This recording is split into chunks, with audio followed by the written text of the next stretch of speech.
Hello dear friends, today we are going to learn about a comedy drama film called Scorned from 1993. I wish you a good viewing. At the beginning of the movie, we see Truman and Patricia who are sleeping peacefully until they hear an unfamiliar sound. Suspecting that it is an intruder, they cautiously head downstairs, only to find a girl asleep on the couch under the influence of narcotics. Truman recognizes her as one of his clients who had stayed over after a party the previous night. He wakes the girl up and asks her to leave. Here, we learn that Truman is a struggling businessman who keeps hosting small parties at his place in the hopes of landing deals with his clients. Later on, Truman, as usual, tells his wife to get the dinner ready because he is going to invite a big client. Patricia seems to be upset by his daily useless parties, but this time, Truman believes that they will be able to pay off all of their debts and mortgages if he is able to make this deal. In addition, Truman appears to have impulsively bought an expensive car solely to impress the client. Seeing this, Patricia becomes angry, pointing out that they already have enough debts to pay. She even wishes to work in some part-time jobs, but Truman does not want her to work. In the next scene, we are introduced to an affluent businessman named Alex Weston, his wife Marina, their son Roby, and their houseworker Belle. Alex and Marina are so busy with their work that they are unable to allocate time for any household work, not even for their son. One day, Belle reminds them about their son's birthday, but the busy couple simply asks her to wish him a happy birthday on their behalf. Roby, who overhears their conversation, is clearly disheartened. Fortunately, Belle cheers him up by surprising him with a cake along with a birthday gift. Next, Roby heads for school and waits for the arrival of his crush, Cheryl. He approaches her and asks her out for a date. Sadly, Cheryl politely declines his offer, saying that she is already seeing someone. This rejection saddens Roby, so he decides to skip classes and drives away. Later, Alex becomes aware of this and confronts Roby at home. He mentions that he wants to enroll Roby in the best university, and for this, he must secure good marks in school. Moreover, Alex seizes the car keys as a punishment for his previous act. The same evening,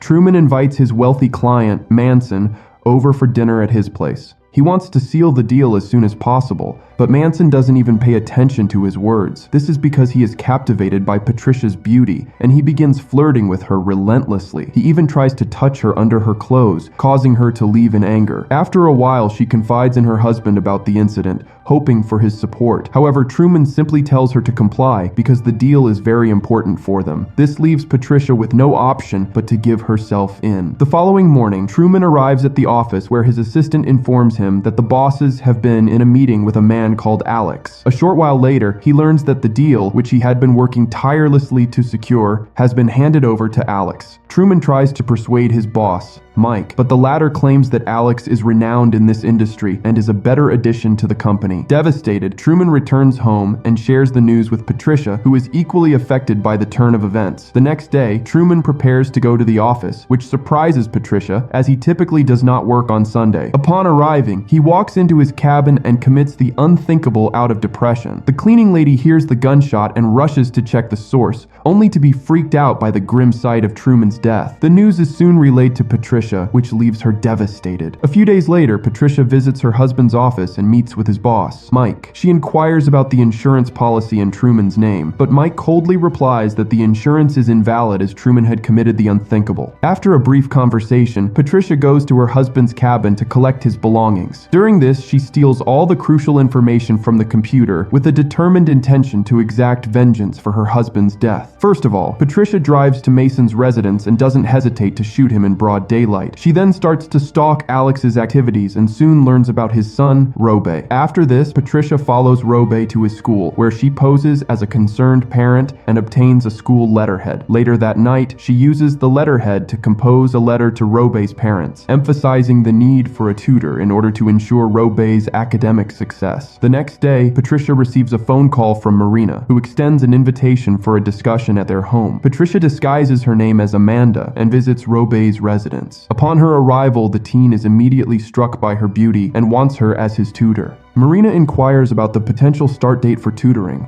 to which she replies that she will need some days because her house is currently undergoing renovation and that she has to find a temporary home. Hearing this, Roby mentions their guest house as a place for her to stay. Alex and Marina agree with their son and offer Patricia the guest house, an offer she accepts. Starting from the following day, Patricia goes to pick up Roby from school while wearing an alluring outfit. As they return to the guest house, she begins her tutoring sessions, but Roby is infatuated by her all this time. As days pass by, Patricia forms a friendship with Marina to gather more information about the family. To gain her trust, she lends Marina a helping hand with various tasks. Eventually, Patricia discovers that Marina has been consuming pills to manage her anxiety. Armed with this knowledge, she begins adding narcotics to Marina's coffee and wine, gradually deteriorating her health. One night, Roby is playing basketball in the backyard when he notices Patricia changing her clothes in the guest house. Intrigued, he begins to spy on her through her window. Patricia spots his actions but pretends to be unaware. She then starts touching herself with an intention to arouse him. Just then, Belle catches Roby in the act and scolds him before taking him away. The following day, Belle takes a day off from work and goes for her personal errands. Alex and Marina are busy at their work, which leaves Roby alone in the house. Patricia seizes this opportunity to visit Roby's room and warn him against spying on her. Furthermore, she tells him that if he wants to look at something, he just needs to knock on her door and ask for it. Acting upon this suggestion, Roby excitedly follows her to her room. There, Patricia tells him that she will teach him everything she knows. She then encourages him to undress himself, kisses him, and the two end up getting into an intimate act. The next morning, Patricia approaches Alex and engages in a friendly conversation with him. After their brief exchange, she returns to her room, only to discover Belle installing blinds on her window. Sensing that Belle might interfere with her revenge plan, Patricia decides to get rid of the older woman. One day, when Belle is alone at home attending to laundry, Patricia discreetly enters the house and makes her way to the basement. In this hidden space, she crafts a trap using a thin wire and removes the light bulb. Sometime later, Belle descends in the darkened staircase where she unfortunately trips over the setup wire and passes away. In the evening, Roby returns home from school and immediately seeks Patricia to show his grades, which have surprisingly improved. Encouraged by this positive news, they share another intimate moment. Not long after, Marina arrives home from work and calls out for Belle. When she doesn't receive any answers, she goes to check on her in the basement. To her horror, she finds Belle's lifeless body there. In the aftermath of this tragic discovery, authorities handle Belle's remains, while Marina struggles to come to terms with the loss. That night, Patricia approaches Alex, who is engaged in a game of snooker. Seeing him upset due to the recent events, she walks closer to him and attempts to seduce him, assuring to help him relax. She then bends by the pool table, making Alex take her from behind. This entire affair is spotted by Roby through the window, so Patricia acts as if Alex is forcing him to do so. The next day, she volunteers to stay in Marina's care since Belle is no more. Following her pattern, Patricia drugs Marina's coffee before serving it to her. She also contacts the pharmacy, assuming Marina's identity, and requests for more pills. All of this contributes to Marina's declining health due to pills. Afterwards, Patricia visits Roby's room and apologizes for what he had to witness earlier in the pool room. She deceitfully asserts that Alex compelled her to do so, fueling Roby's hatred toward his father even further. One day, Patricia goes to Marina with another coffee, mixing the drugged contents in it. During their brief conversation, she mentions that her house will be ready in a matter of days, indicating that she will leave. In response, Marina thanks her for being such a good friend and helping her this entire time. She then tries to get up from her seat, but suddenly experiences dizziness. At this moment, Marina finally notices something amiss with her coffee and suspects Patricia's involvement. That night,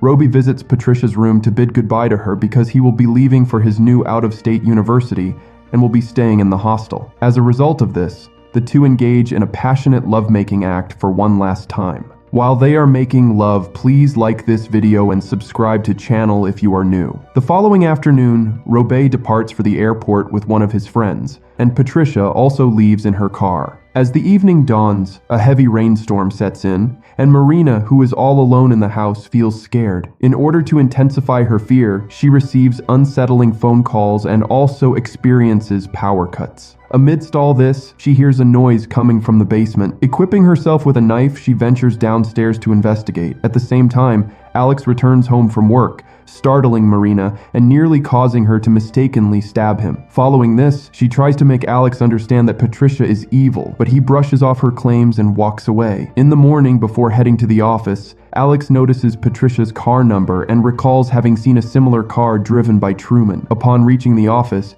he delves into Truman's remaining belongings and discovers a photograph featuring Truman and Patricia. Fueled by concern, he goes to his boss, Mike, and the latter reveals that Patricia is indeed Truman's wife. wife. This sends Alex into a state of panic, and he desperately tries to contact Marina. When he fails to connect with her, he contacts the police and then rushes to his wife's aid. Meanwhile, at home, Patricia shows up in Marina's room with the sinister purpose of ending her life. She restrains Marina, secures her to the bed, and forces her to ingest a pill. Patricia wants to kill her in such a way that it will appear like a self-kill. But just as she is about to finish off the poor woman, Alex arrives in the nick of time to intervene. With her identity now exposed, Patricia boldly admits to all her actions thus far, including her physical relationship with their son. This angers Alex, who then slaps her and pushes her through the window. After a while, the police arrive at the scene, but by this time, Patricia appears to have fled. The police help the couple to calm down, ensuring their safety. Later that night, the couple receives a reassuring call from their son, who shares that he is adjusting well to his new environment. After hanging up the phone, Robe retreats to his bed where Patricia is already waiting for him. They turn off the lights before sleeping together. At this moment, the movie ends. If you've watched this video to the end, you should know that I'm glad to have viewers like you. Thank you for watching to the end. Please subscribe to the channel and write in the comments what kind of recap movie you would like to see. This is Spark Recap, and see you in the next video.